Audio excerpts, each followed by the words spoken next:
सुबह के 10 बज रहे थे। गिरधारी लाल का पूरा परिवार अभी तक सो रहा था। तभी अचानक घर के मुखिया गिरधारी लाल की नींद खुली।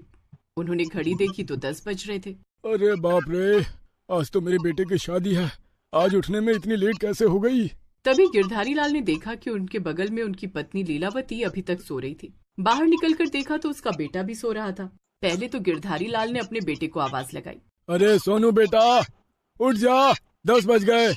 अरे जल्दी से उठ जा, आज तेरी शादी है। अपनी शादी की बात सुनते ही सोनू की आंख तुरंत खुल गई और उठकर जल्दी जल्दी तैयार होने लगा। अरे बाप रे, रोज की तरह आज भी 10 बज गए। आज तो मेरी शादी है। उठ जा, वरना अपने दोस्तों की तरह मैं भी कुंवारा ही रह जाऊंगा। सोनू को उठता देख गिरधारी लाल को थोड़ा सुकून मिला। इसके बाद वो अपने कमरे में गया और अपनी बीवी को भी जगाया। अरे लीलावती, जल्दी उठो, आज तुम्हारे बेटे की शादी है और तुम अभी तक सो रही हो। अरे अभी तो सिर्फ 10 बजे हैं। हम लोग तो 11 बजे सोकर उठते हैं ना। आज 1 घंटे पहले ही जगा दिया आपने। खैर, आज बेटे की शादी है तो जल्दी उठना तो बनता ही है। थैंक यू सो मच जल्दी जगाने के लिए। सब लोग जल्दी जल्दी तैयार हो गए और शाम को बारात लेकर दुल्हन को लेने निकल गए। आइए आइए समधन जी, स्वागत है आपका। सिर्फ अपनी समधन का ही स्वागत करेंगे आप? अरे हमें तो भूल ही गए। अरे आपका स्वागत करने के लिए तो आपकी समधन जी आपका इंतजार कर रही है। जल्दी जाइए। गिरधारी लाल भागकर अपनी समधन के पास चला गया। तो इस तरह धूमधाम से सोनू की शादी ललिता के साथ हो गई। अगले दिन ललिता सुबह 2 बजे ही उठ गई। चलो, आज 1 घंटे बाद नींद खुली। कोई बात नहीं, ये ससुराल है, यहाँ 2 बजे ही उठूंगी ताकि किसी को कोई तकलीफ ना हो मेरे जल्दी उठने से। रात 2 बजे उठकर ललिता ने नहाया धोया और उसके बाद पूजा करने लगी। जोर जोर से आरती और घंटी की आवाज सुनकर घर के सभी लोग डर गए। अरे उठो, देखो हमारे घर में कोई भूत घुस आया है। अरे हाँ लीलावती, सुबह के 3 बज रहे हैं और इस समय आत्माएं बहुत प्रबल हो जाती हैं, मैंने पढ़ा है। देखिए, आप मुझे डराइए मत। अगर कहीं वो आत्मा घंटी बजाते बजाते हमारे कमरे में आ गई तो? देखो, अब तुम मुझे डराओ मत, समझ गई? वहीं दूसरी तरफ घंटी की आवाज सुनकर सोनू की भी आंख खुल गई। उसने देखा तो बेड पर ललिता नहीं थी। अरे ये घंटे की आवाजें कहाँ से आ रही है और ये ललिता कहाँ चली गई? आज तो हमारी सुहागरात थी, क्या ललिता सोई नहीं आज? सोनू अपने कमरे से बाहर गया। उसने देखा कि मंदिर में ललिता पूजा कर रही थी, जोर जोर से आरती भी गा रही थी। ललिता? इसका मतलब सुहागरात खत्म होने के तुरंत बाद ललिता नहा धोआ कर पूजा करने लगी। पूजा के बीच किसी को डिस्टर्ब करना अच्छी बात नहीं है। तभी सोनू की नजर अपने माता पिता के कमरे की तरफ गई। उसने देखा कि उनका दरवाजा अंदर से कोई धीरे धीरे खोल रहा था। दरवाजा खुलने की आवाज बहुत डरावनी लग रही थी। ये क्या हो रहा है? जाकर देखता हूँ। सोनू भागकर अपने माता पिता के कमरे में गया और उसने पूरा दरवाजा अंदर की तरफ खोल दिया, जिससे डरकर गिरधारी लाल और लीलावती बहुत जोर से चीखने लगे। भूत आया, भूत! भागो भागो, भूत आया! लगता है ये भूत समय से पहले ही मर गया था। कितना जवान भूत है लीलावती। तभी सोनू ने रूम की लाइट जला दी और बोला, अरे माँ, पिताजी, मैं कोई भूत नहीं हूँ, मैं हूँ सोनू, आपका बेटा। बेटा, ये आवाज सुन रहा है तू? ऐसा लग रहा है कोई मंदिर में घंटी बजा रहा है और कोई चुड़ैल आरती कर रही है। लगता है चुड़ैल माँ भद्रकाली की आरती कर रही होगी मरने से पहले। अरे माँ, कोई चुड़ैल नहीं है, वो देखो ललिता पूजा कर रही है। अब जाकर गिरधारी लाल और लीलावती थोड़ा सा रिलैक्स हुए। वो लोग अपनी बहू के पास गए। उसकी पूजा अब खत्म हो चुकी थी। बहू, तू इतनी जल्दी क्यों उठ गई?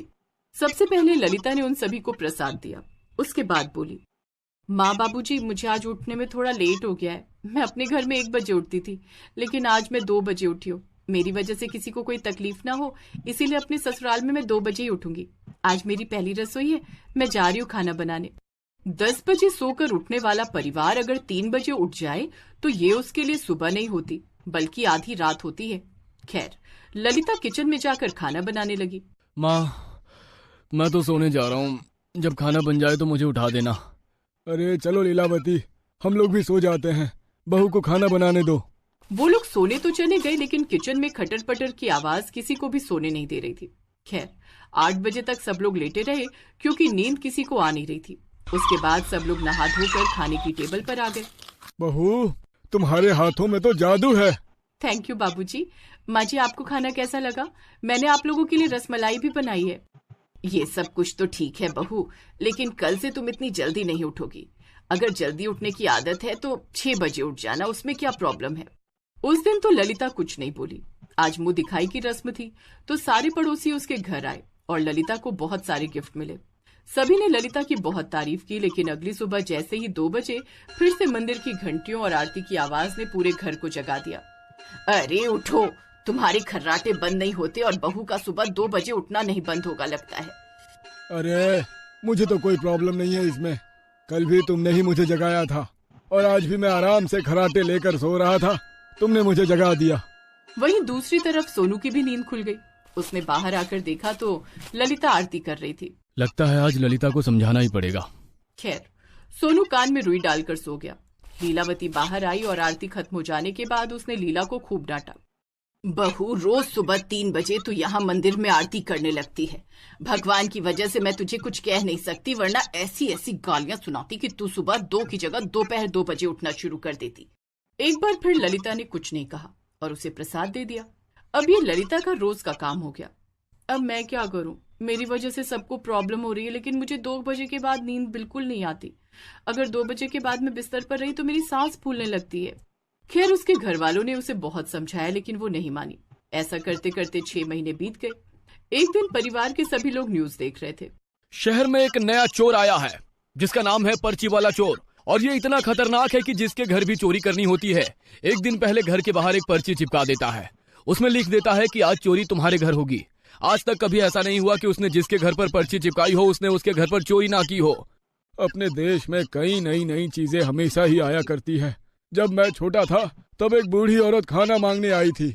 अगर उसे खाना ना दिया गया तो वो जान से मार देती थी। हाँ बाबूजी, मैंने भी सुना था बचपन में कि एक मुंह नोचवा आया था, वो लोगों का मुंह नोच लेता था। वैसे ही ये पर्ची वाला चोर है शायद। अगले दिन उनके ही मोहल्ले में उनके घर के ठीक सामने वाले घर में एक पर्ची चिपकी थी जिसमें लिखा था कि आज रात इस घर में चोरी करूंगा। उस रात पूरा परिवार जागता रहा, लेकिन 2-3 बजे के आसपास सबकी झपकी लग गई। जैसे ही वो लोग सो गए, वो चोर चोरी करके भाग गया। अरे सुनते हो, वो चोर अब हमारे मोहल्ले में भी आ गया है। कल रात वो सामने वाले घर में चोरी करके भाग गया। पुलिस भी उसे नहीं ढूंढ पा रही। मैंने कितनी बार शर्मा जी से कहा था कि पाइप के ऊपर प्लास्टर करवा दो, लेकिन उन्होंने मेरी नहीं मानी। उसी पाइप से चढ़कर चोर ने चोरी कर ली।